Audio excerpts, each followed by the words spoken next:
All right, stocks on the move here as we are ripping. Small caps joining in, big caps, wide breadth. Market's doing really well here. We're going to talk some more earnings, taking a look at some consumer stocks, looking at options, ideas. Paul McCarthy joins us from Kisco Capital as we look at Home Depot and ON.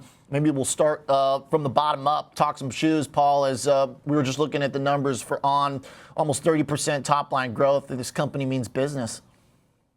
Yeah, I mean, it's a $2 billion company in terms of revenues, and 5 years ago they were under 300 million in revenues, so they've been growing steadily, and they're based overseas, so they've been mostly working on growth in what we overseas markets, Asia and Europe, and they've been making good penetration. They recently opened a store in Hong Kong. They have over 50 stores in China. So they've been making good progress over there. So if you look at, for example, someone like Nike, who has 50 billion in revenues, is more US based, there's a lot of room for them to grow in the upside. So, and they've gotten a lot of exposure from the Olympics. They just opened their largest store in Paris, France.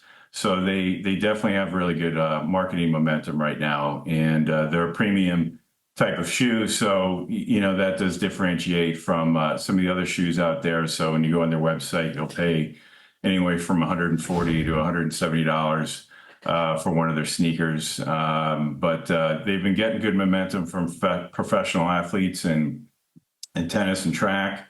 So they definitely have the hot hand in the sneaker area, and they're also launching an apparel, which I think sales grew about 63% year over year. So that's obviously starting to take off for them. So I think the only thing you really need to watch with a company like ON, when you go back and think of other retail companies like Peloton or GoPro, that managing their inventory is really important through these growth phases. And I was just looking at some of their net working capital, and it looks pretty good right now. So I think the company's been pretty well managed. So if they keep that steady pace of growth, I've heard some say that, it's got a valuation that's quite high, but if they can keep the revenue growth sign, that sort of premium sneaker and apparel part of the market, if they can define that, then they can probably own it overseas. I think it'd be harder penetration here in the United States, but I think they're just starting to get their name out there. So it's going to be an interesting name to watch for sure. It's a really good point about the growth and getting into new markets too, because it took a little bit, to kind of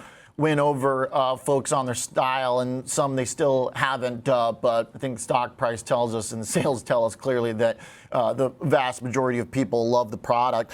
To your point on the apparel too, I mean that's really just kind of getting off the ground. And if you're coming from shoes to go into apparel, I feel like it might be a little bit easier than going from apparel into shoes, where Lulu has basically run into a wall.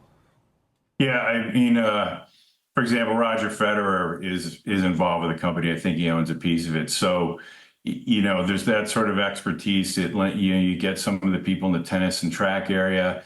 They start winning some medals in the Olympics, and all of a sudden you start to get that momentum. They have their shoe. They have like a cloud technology, so their name is like walking on a cloud, not like a data center, like a cloud data center, but so they have, this new technology, which seems to be, the professional athletes are gravitating towards it. So I think consumers will follow that. And that's typically like a Nike model, like with Michael Jordan. You get him, and then you build a business around him as an expert, saying these are the best sneakers out there.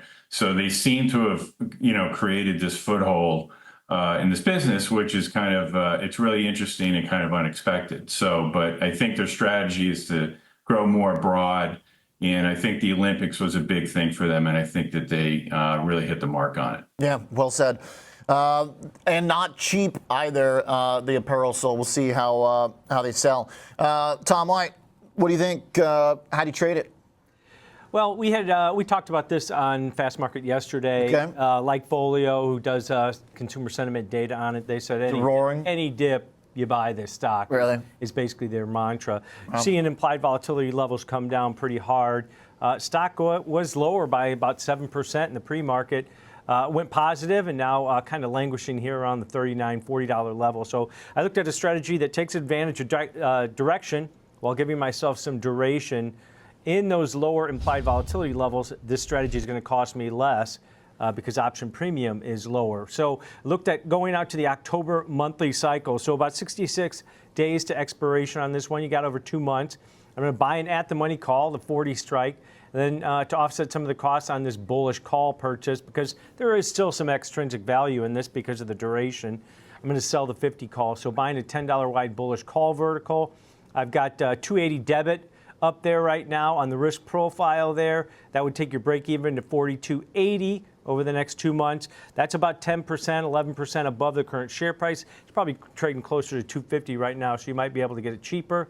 But this is a directional play where if you think this stock's going to continue to rebound with margins about 60%, that's more than Lululemon, that's more than double what Nike has. So pretty good margins on this. If you think it's going to go higher, you give yourself that 2 months for it to kind of continue to grind higher with the stock up nearly 50% this year. Okay.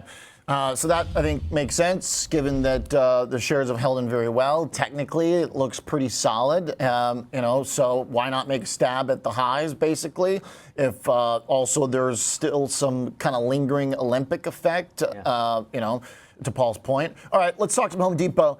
Paul, when you look at the numbers, a little bit disappointing on the outlook. They did manage to pull off growth again, but kind of meager.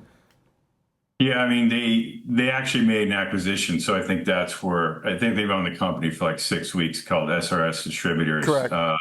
So that basically they've had 7, I think, quarters in a row of negative top and bottom growth rates.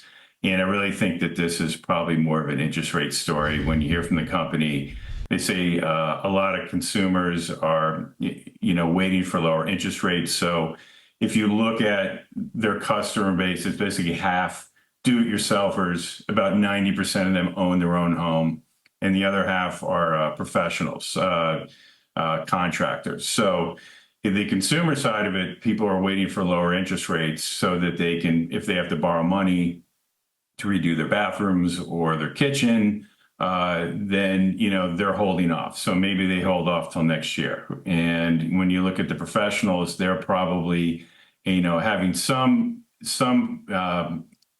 issues. The fact that with the mortgage rates being so high, you don't have a lot of homes trading. So when you buy a new home, that's when you do a renovation or upgrade the kitchen or bathroom. So it seems as though higher interest rates or raising interest rates have kind of put the company on ice a little bit for their growth prospects. So the real question is how many rate cuts do you need to get Home Depot going in the right direction? Mm-hmm. So, but I think that's kind of a 2025 question that'll be answered then. I mean, in the meantime, the company is generally considered a cash cow. It's very well managed. They did open 12 new stores recently, so I'm not worried about the company falling off a cliff here. But I think that if you're looking to see is there a relationship interest rates and a company's stock, you'd probably keep an eye on Home Depot, especially since the stock hasn't made a new high since 2021. So that's a good point. So if it starts going the right direction, it might get some momentum, but I think it's just kind of a sideways trade for here. Understood. Makes sense. I think it's a fair assessment of the chart and the numbers. Appreciate it, Paul. Good stuff. Thank you. All right, Tom. Sideways trade. Yeah, Paul set me up nicely. Swinging for the fences on this one. Yeah. And it wasn't that great of a report. I think to Paul's point, the stock's probably moving higher today because it was down over 3% in the pre-market on lowered fiscal year 24. Right. Well, we're basically unchanged. Yeah, it's basically unchanged, but it's bounced off. And on the year. Is because interest rates are falling after that PPI did. I think that's more of the story why you're seeing some strength here. But looked at a neutral strategy, to Paul's point here. If you think it's going to continue to grind, I mean, it's basically flat on the year. If you think that